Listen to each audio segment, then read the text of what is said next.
Welcome to Bailey's Bookshelf Season 4, 1984, by George Orwell. I'm your host and narrator, R.J. Bailey.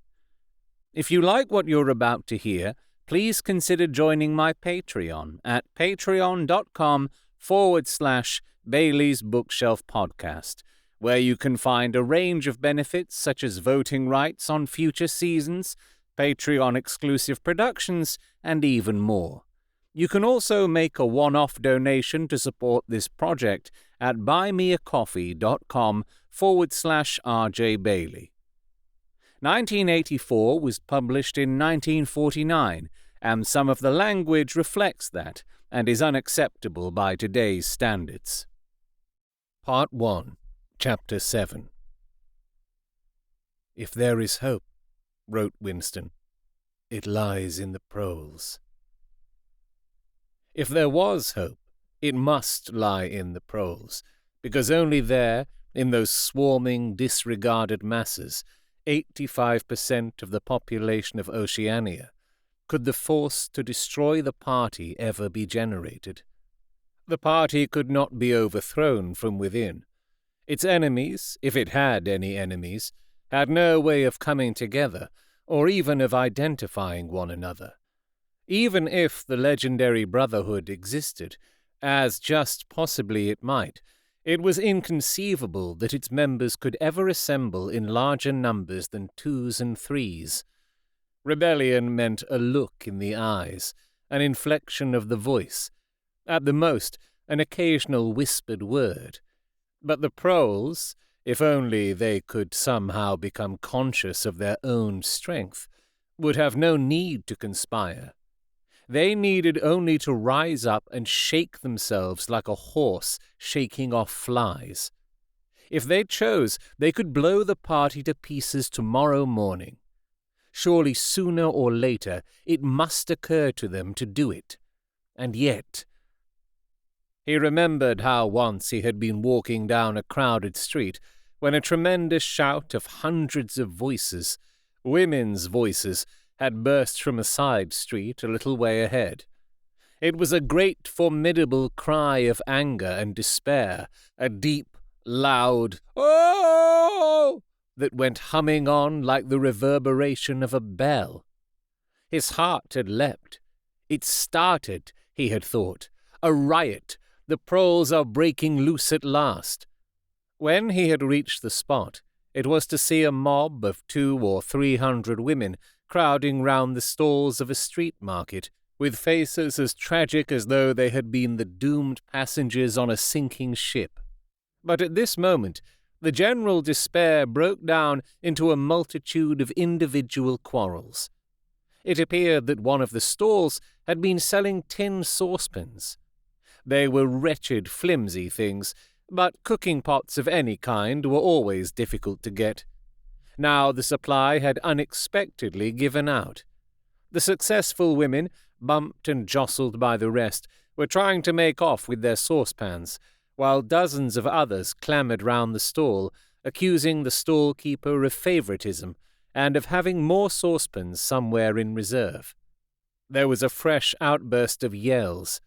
2 bloated women, one of them with her hair coming down, had got hold of the same saucepan and were trying to tear it out of one another's hands. For a moment they were both tugging, and then the handle came off. Winston watched them disgustedly, and yet, just for a moment, what almost frightening power had sounded in that cry from only a few hundred throats. Why was it that they could never shout like that about anything that mattered? He wrote, "Until they become conscious, they will never rebel, and until, after they have rebelled, they cannot become conscious." That, he reflected, might almost have been a transcription from one of the party textbooks. The party claimed, of course, to have liberated the proles from bondage. Before the revolution, they had been hideously oppressed by the capitalists.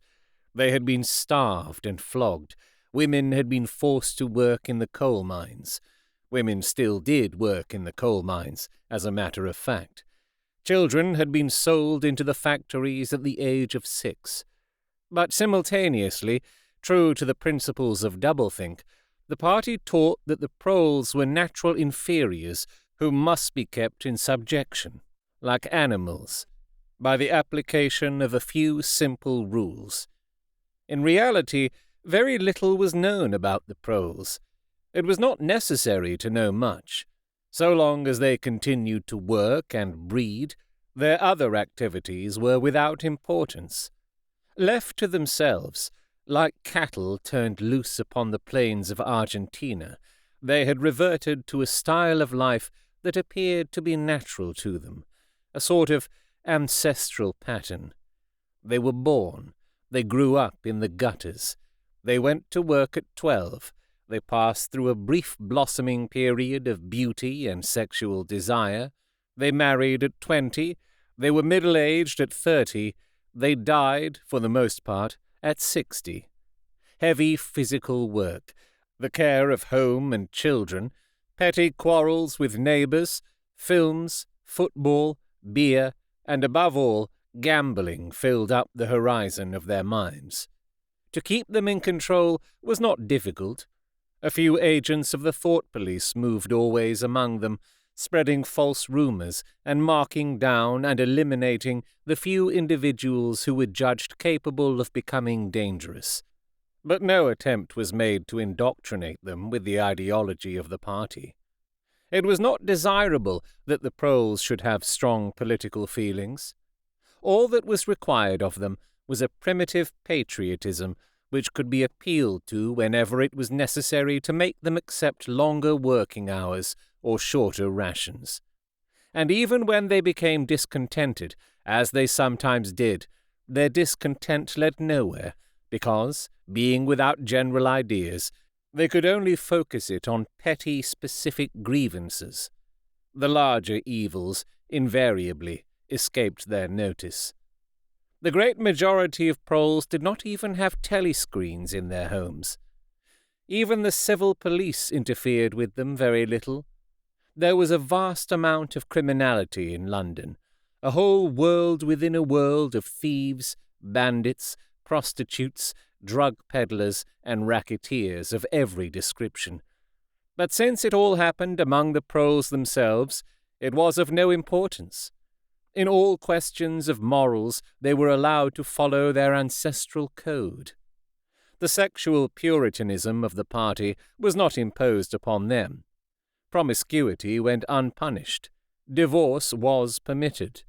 For that matter, even religious worship would have been permitted if the proles had shown any sign of needing or wanting it. They were beneath suspicion.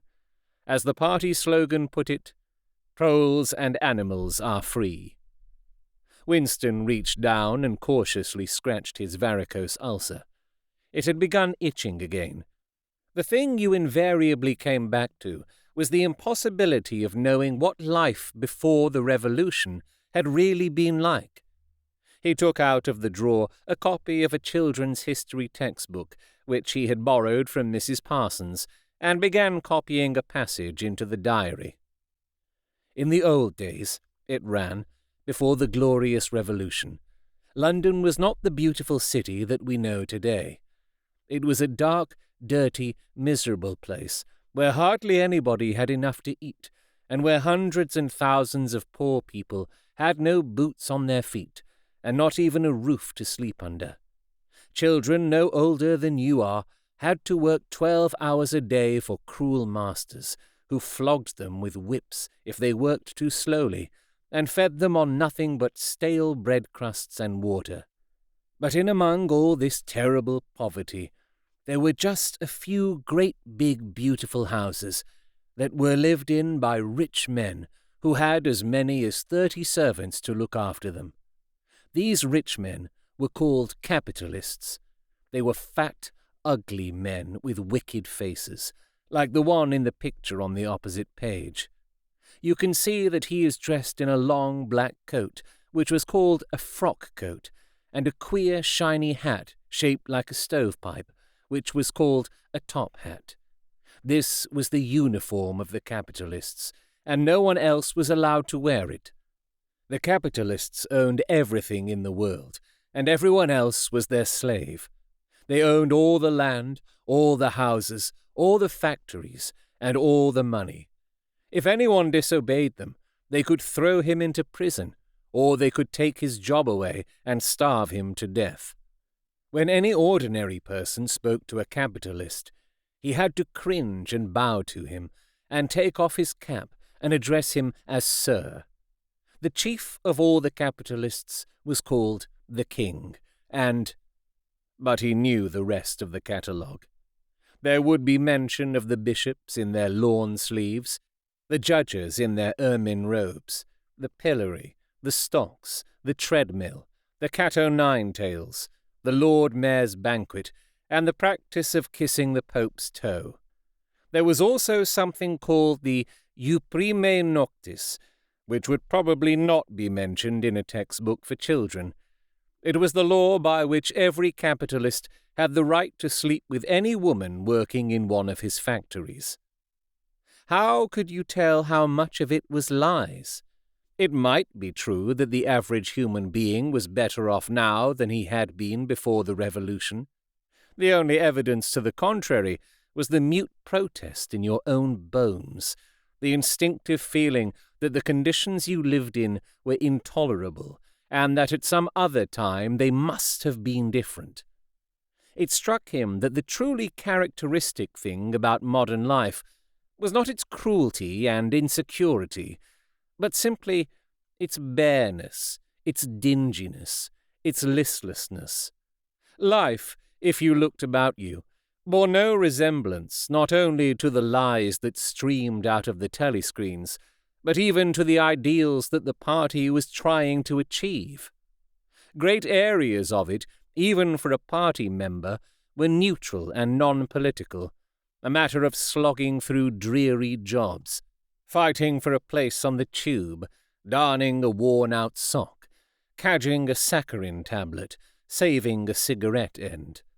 The ideal set up by the party was something huge, terrible and glittering, a world of steel and concrete, of monstrous machines and terrifying weapons, a nation of warriors and fanatics marching forward in perfect unity, all thinking the same thoughts and shouting the same slogans, perpetually working, fighting, triumphing, persecuting, 300 million people, all with the same face. The reality was decaying, dingy cities where underfed people shuffled to and fro in leaky shoes, in patched-up 19th-century houses that smelt always of cabbage and bad lavatories. He seemed to see a vision of London, vast and ruinous, city of 1,000,000 dustbins, and mixed up with it was a picture of Mrs. Parsons, a woman with lined face and wispy hair, fiddling helplessly with a blocked waste-pipe. He reached down and scratched his ankle again. Day and night the telescreens bruised your ears with statistics proving that people today had more food, more clothes, better houses, better recreations, that they lived longer, worked shorter hours, were bigger, healthier, stronger, happier, more intelligent, better educated than the people of 50 years ago. Not a word of it could ever be proved or disproved. The party claimed, for example, that today 40% of adult proles were literate. Before the revolution, it was said the number had only been 15%. The party claimed that the infant mortality rate was now only 160 per 1,000, whereas before the revolution it had been 300, and so it went on. It was like a single equation with two unknowns. It might very well be that literally every word in the history books, even the things that one accepted without question, was pure fantasy. For all he knew, there might never have been any such law as the jus prime noctis, or any such creature as a capitalist, or any such garment as a top hat. Everything faded into mist. The past was erased. The erasure was forgotten. The lie became truth. Just once in his life he had possessed, after the event, that was what counted, concrete, unmistakable evidence of an act of falsification. He had held it between his fingers for as long as 30 seconds. In 1973, it must have been. At any rate, it was at about the time when he and Catherine had parted. But the really relevant date was 7 or 8 years earlier.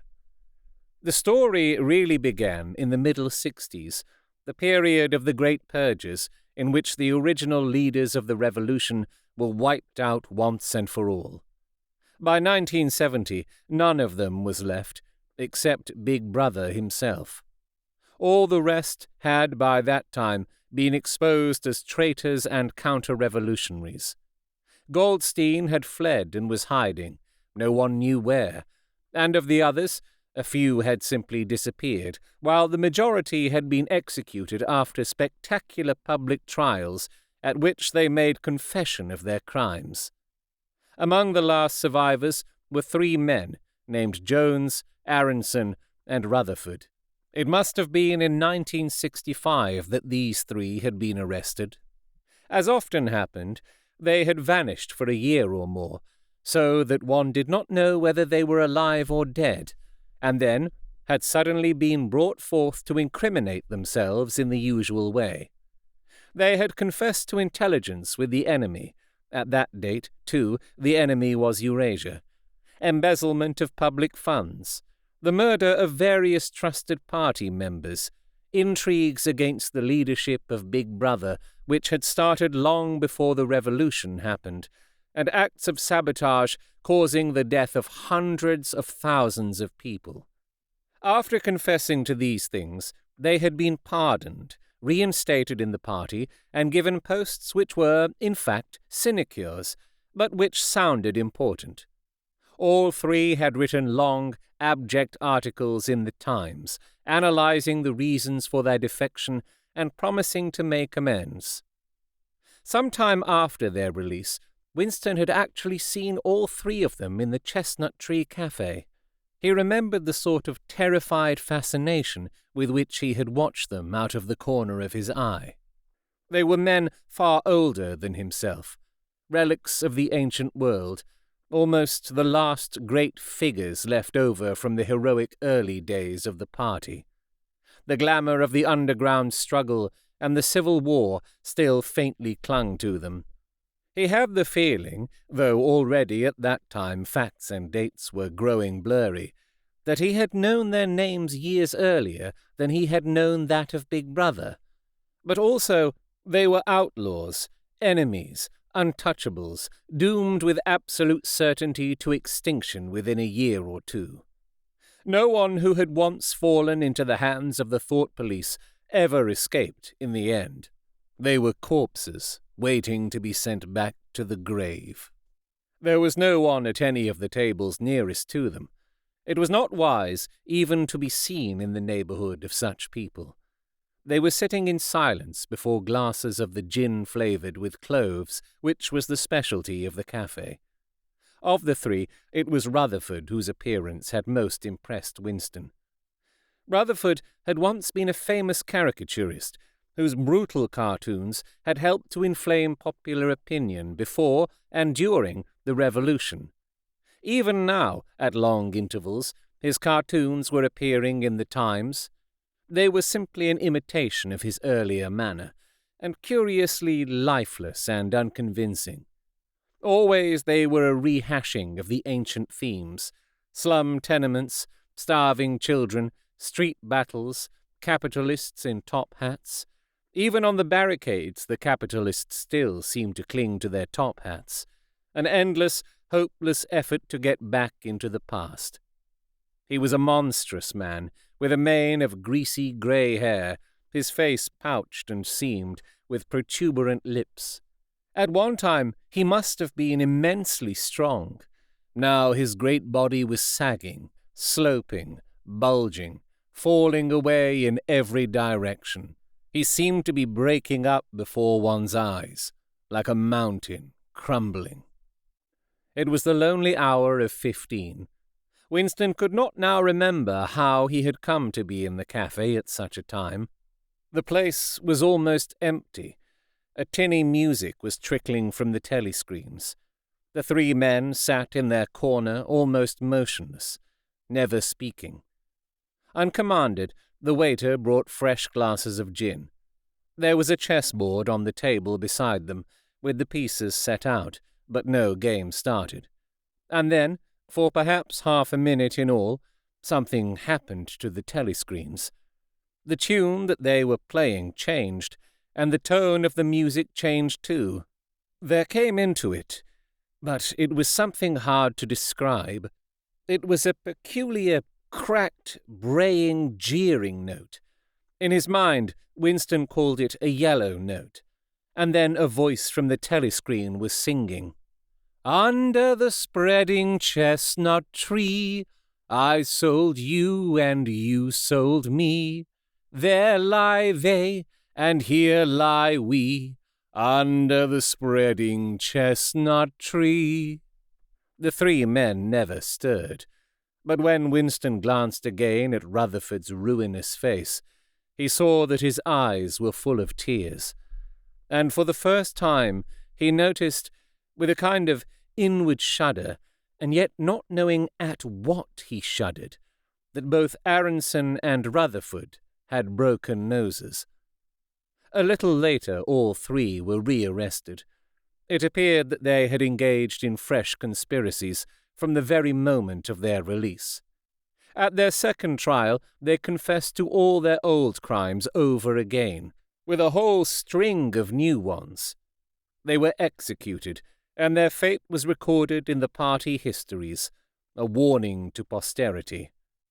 About 5 years after this, in 1973, Winston was unrolling a wad of documents which had just flopped out of the pneumatic tube onto his desk when he came on a fragment of paper which had evidently been slipped in among the others and then forgotten. The instant he had flattened it out, he saw its significance. It was a half-page torn out of the Times of about 10 years earlier, the top half of the page, so that it included the date, and it contained a photograph of the delegates at some party function in New York. Prominent in the middle of the group were Jones, Aronson, and Rutherford. There was no mistaking them. In any case, their names were in the caption at the bottom. The point was that at both trials all three men had confessed that on that date they had been on Eurasian soil. They had flown from a secret airfield in Canada to a rendezvous somewhere in Siberia and had conferred with members of the Eurasian General Staff, to whom they had betrayed important military secrets. The date had stuck in Winston's memory because it chanced to be Midsummer Day. But the whole story must be on record in countless other places as well. There was only one possible conclusion. The confessions were lies. Of course, this was not in itself a discovery. Even at that time, Winston had not imagined that the people who were wiped out in the purges had actually committed the crimes that they were accused of. But this was concrete evidence. It was a fragment of the abolished past, like a fossil bone which turns up in the wrong stratum and destroys a geological theory. It was enough to blow the party to atoms, if, in some way, it could have been published to the world and its significance made known.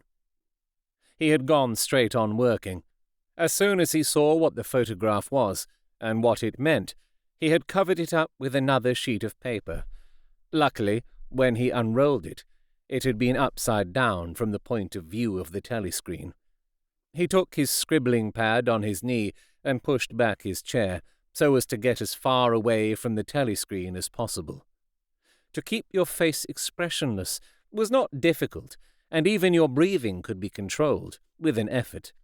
But you could not control the beating of your heart, and the telescreen was quite delicate enough to pick it up.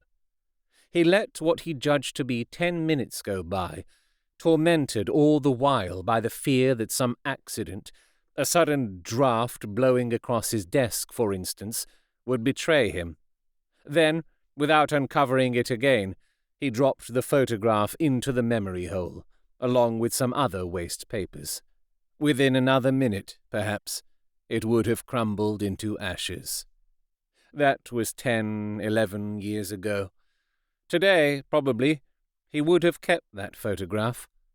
It was curious that the fact of having held it in his fingers seemed to him to make a difference even now, when the photograph itself, as well as the event it recorded, was only memory.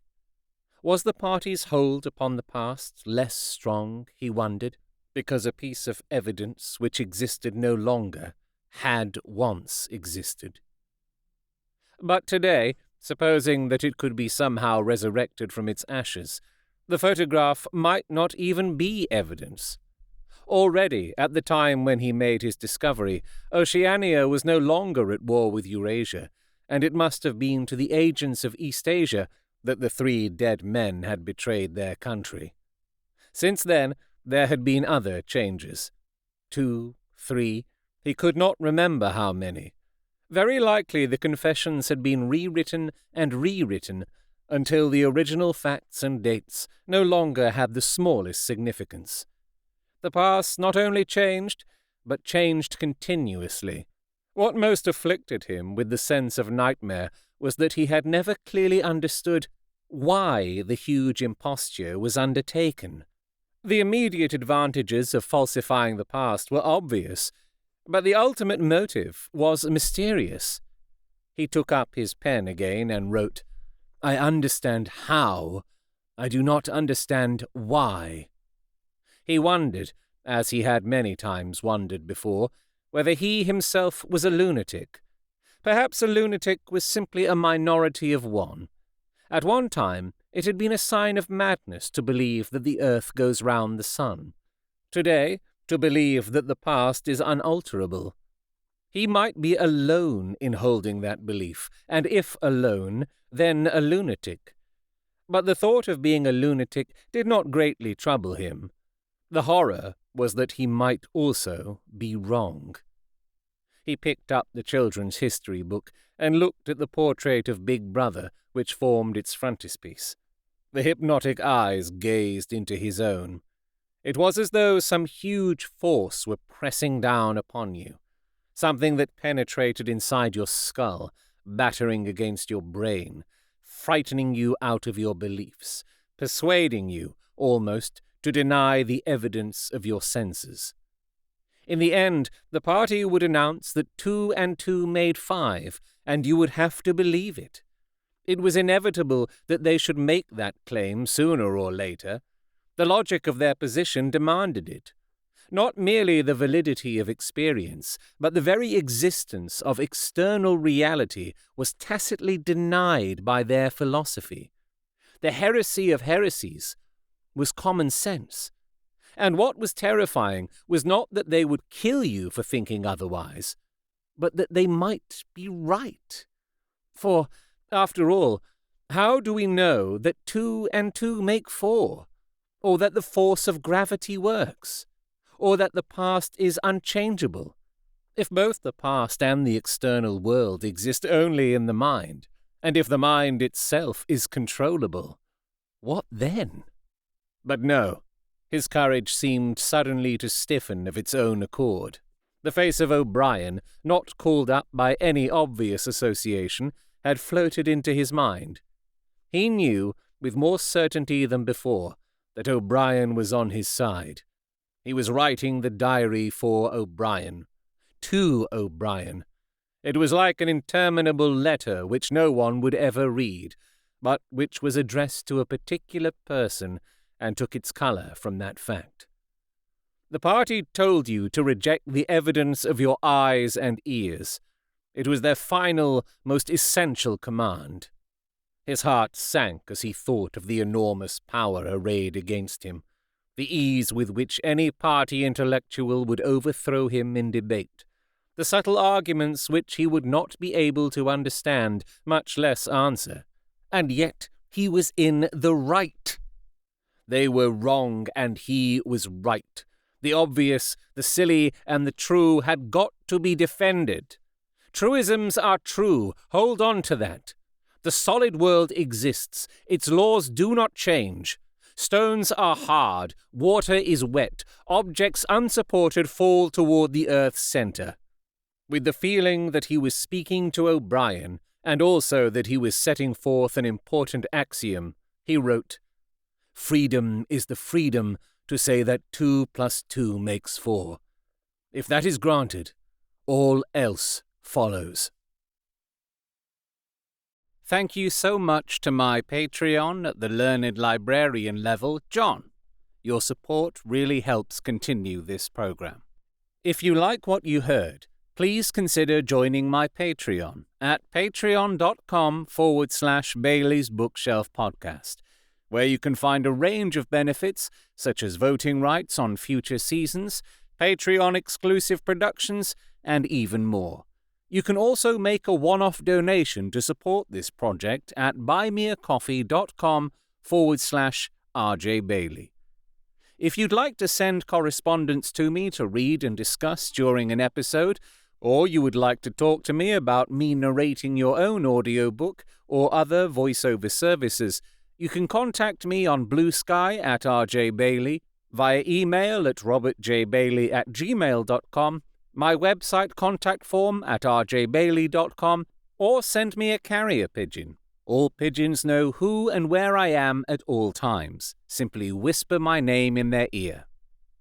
This book is in the public domain, and this production is entirely created and distributed in accordance with local laws. This audio production, however, is copyright to R.J. Bailey.